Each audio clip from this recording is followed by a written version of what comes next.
Is President Trump a Russian asset? Absolutely not, Senator. He's the President of the United States, duly elected by the American people. Well, the reason I ask is many people back home have been asking me this question. And they say, if he was an asset, we would see exactly what he's doing now. For example, he proceeded to forward or express from the Oval Office propaganda that has been Russian propaganda, that Ukraine started the war, that Zelensky is a dictator. Second of all, he gave away key things on the negotiating table before the negotiations even started, ensuring U.S. would absolutely oppose any possibility of NATO membership for Ukraine. Third, he's cut off the arms shipments to Ukraine, completely undermining their ability against a massive neighbor next door with short supply lines and huge resources. Fourth, he's undermined the partnership with Europe, which has been essential to security over the last 80 years, a major goal of Putin's. And then he's done everything to discredit and dismean Zelensky on the international stage with the just shameful press conference in which he teamed up with the vice president to attack Zelensky. I can't imagine that if he was a Russian asset, he could do anything more favorable than these 5 points.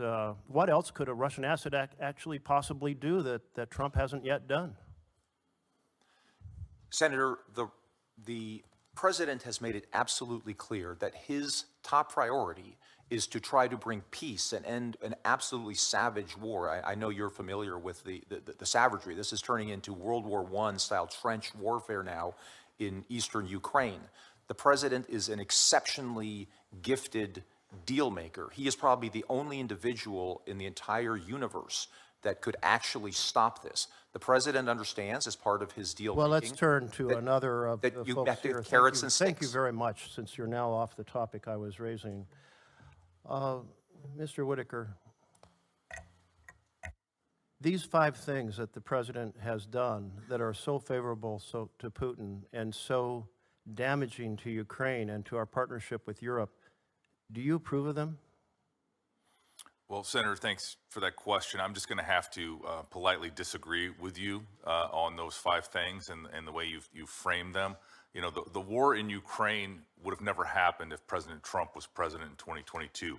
The war in Ukraine happened because of Joe Biden's weakness after his withdrawal from Afghanistan. I don't think that was the question I asked, but maybe you could some other time go on television and express those points of view. But do you mind just answering the question I asked? Do you agree with the 5 things that President Trump has done, starting with him expressing Russian propaganda from the Oval Office? Well, you know, again, as I mentioned to your colleague, I am not here to assign labels. We're in the middle of a very important peace negotiation. Okay, thank you. I do hope that we have an administration that works to get the very best deal for Ukraine, but what a Russian asset would do would be to work to get the very best deal for Russia, and that appears to be exactly what Donald Trump is trying to accomplish.